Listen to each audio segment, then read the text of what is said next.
And this is exactly what my friend Terrence was talking about on Twitter the other night. Like, a lot of Bears fans are not going to be able to handle the regular season. If you're going to sit here and celebrate the good times when Caleb Williams is out there doing everything that you're asking him to do, you also have to be a little bit rational and understand that mistakes are going to be made. Caleb Williams is going to go out there and he's going to make some mistakes. There are going to be times where he still looks like a young quarterback who is developing. I don't know if you spend time watching teams other than the Chicago Bears, but like bad drives happen. Bad starts happen. What we don't want to see is this to become a trend. I think that, when you saw the first couple of series for the Bears on Friday night, you're like, I don't know.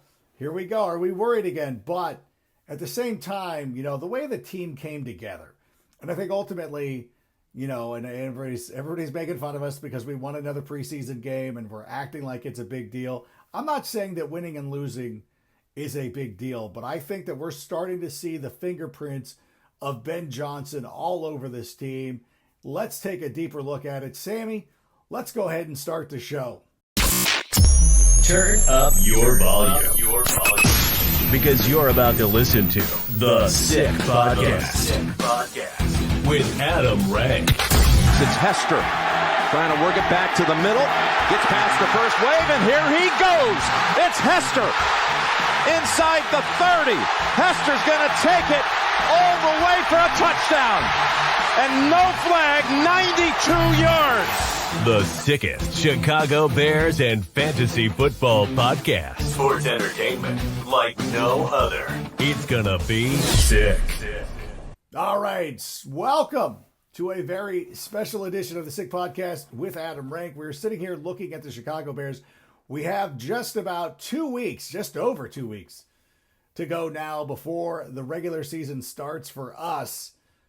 Monday Night Football against the Minnesota Vikings. Bears, Vikings. You know how Ben Johnson feels about Brian Flores. I expect this team to be a little bit different. And you know what? You can sit here and spend the next 2 weeks freaking out about your fantasy teams. And speaking of fantasy teams, why win your fantasy leagues when you can go out and rule them? That's right. We're talking about crown champs, baby.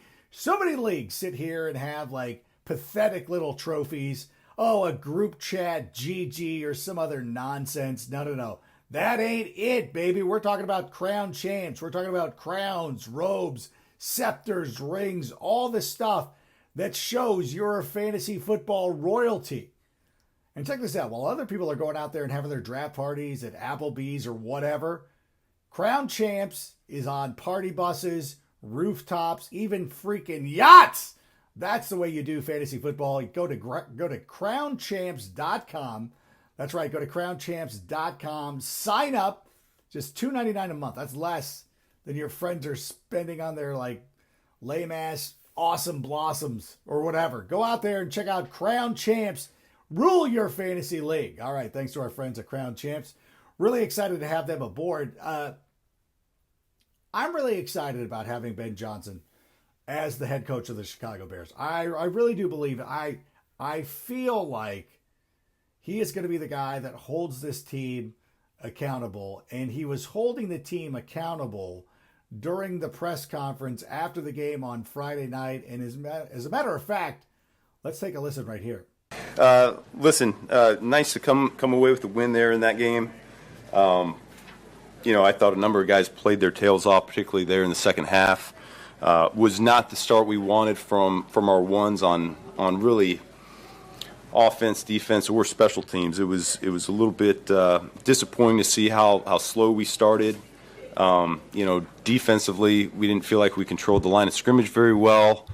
We gave up some explosive plays. We had some costly penalties, and we couldn't stop them when they got down there in the red zone. So that wasn't good on that side. Offensively, first two possessions was really sloppy football that has plugged us in and out of camp so far, and unfortunately that's what we got here tonight. There was a number of things that we could have done a better job of.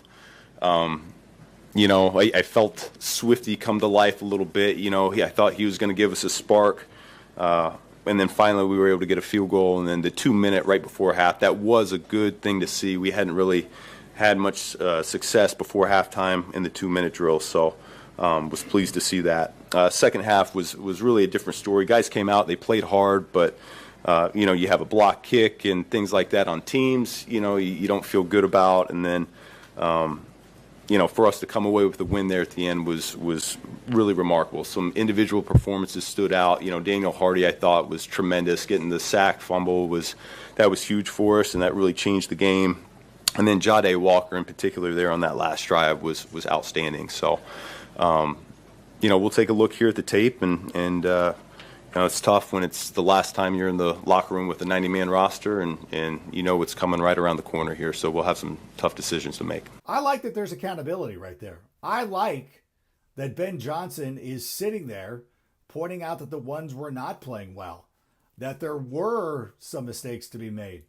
Further on, like later on in the press conference, like he's talking about, the reporters are asking about the drive or the play where Caleb Williams had a pretty much pristine pocket, held onto the football, and then took a sack. I think a lot of that had to do with it being a coverage sack.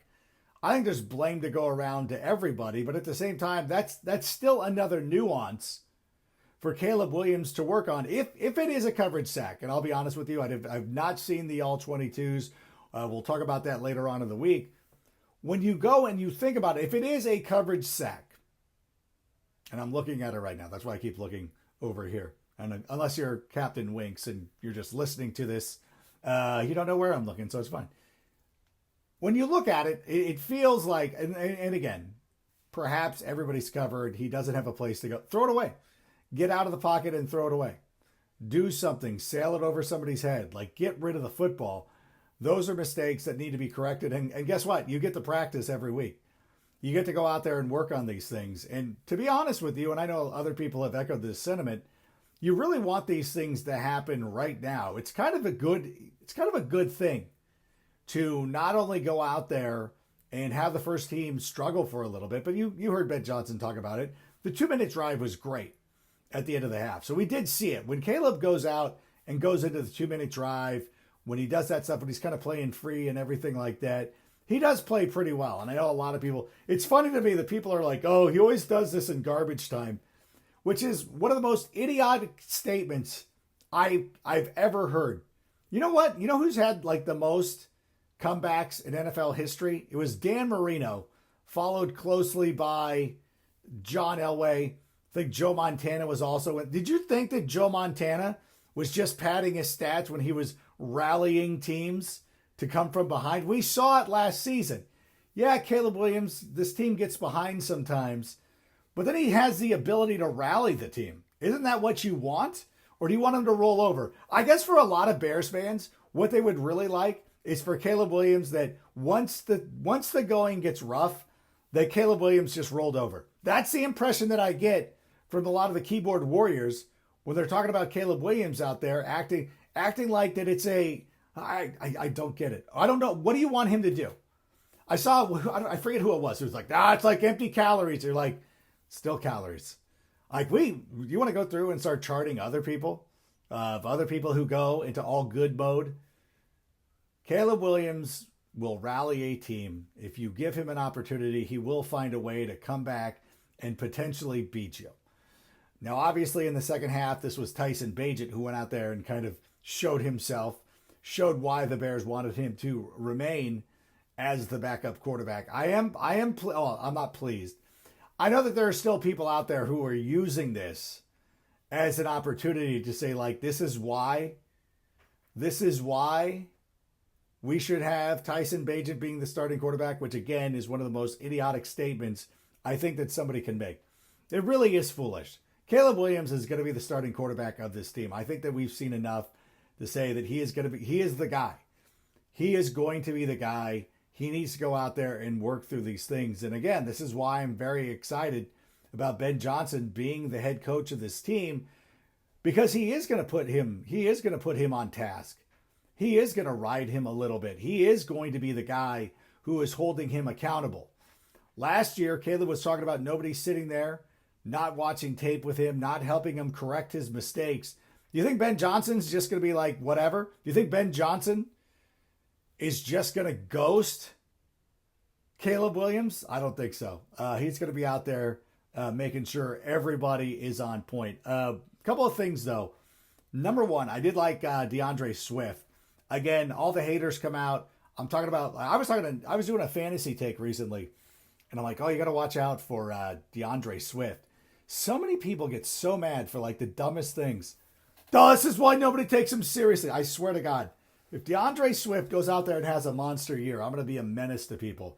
But some of the things I would like to see the Bears clean up over the next couple of weeks, I know that we're probably coming to a conclusion on who is going to be the left tackle for the Chicago Bears. That needs to happen quickly. They need to get a pass rush at some point. That is becoming a situation that needs to be cleaned up immediately. The pass rush was non-existent on Friday night. If we sit there and allow some of these quarterbacks that we're going to be facing this season that much time, even Jordan Love will dice you up if you give him that much time to go out and find one of his wide receiver twos out there running around. That needs to be addressed. I think it's okay to be critical. I really do. And I'm not going to sit here and I'm not going to be as glowing as I was a couple of weeks ago. I will be equally as critical on the situations where the Bears were not playing very well. And that's just me. I'm gonna shoot you straight. I'm not going to sit here and try to sugarcoat anything. I'm not saying that it was a good thing. I would have preferred that they played better. However, it is what it is. The game is over, and we'll see how it's going to go, how it's going to end up turning out for the next couple of weeks. It's going to be something that Ben Johnson is going to be paying close attention to, and hopefully those lessons start to register with this team. So I do think there's a real opportunity to go out there and grow and continue to get better. And listen, Ben Johnson loves going against Brian Flores. So it should be pretty good. And I don't know where you're going to watch the game on that Monday night. If you're looking to get out and enjoy the game, might I suggest Twisted Shamrock right there in the south side of Chicago over by Midway Airport. Twisted Shamrock is the place to be on game day. They've got all the Chicago sports working. It's not just the Bears. It's the Bulls. It's the Cubs. It's the White Sox. It's the Blackhawks. All those. They got monster screens behind the bar, in their private rooms, out on their killer patio. That Monday night, it might be a delightful evening to go out on the patio, go watch the Bears beat the Minnesota Vikings. Twisted Shamrock. They got drink specials, buckets, the best old-fashioned in the entirety of the Midwest.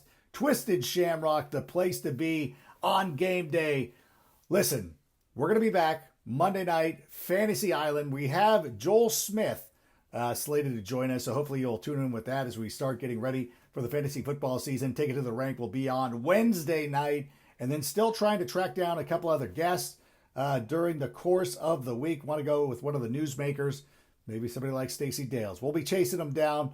Want to thank everybody for checking in. Enjoy the weekend. Bear down. And Sammy, go ahead and play us out. And that's a wrap. Hope you don't miss us too much until next time. Follow the Sick Podcast with Adam Rank on YouTube, Instagram, Facebook, Google Play, and Apple Podcasts.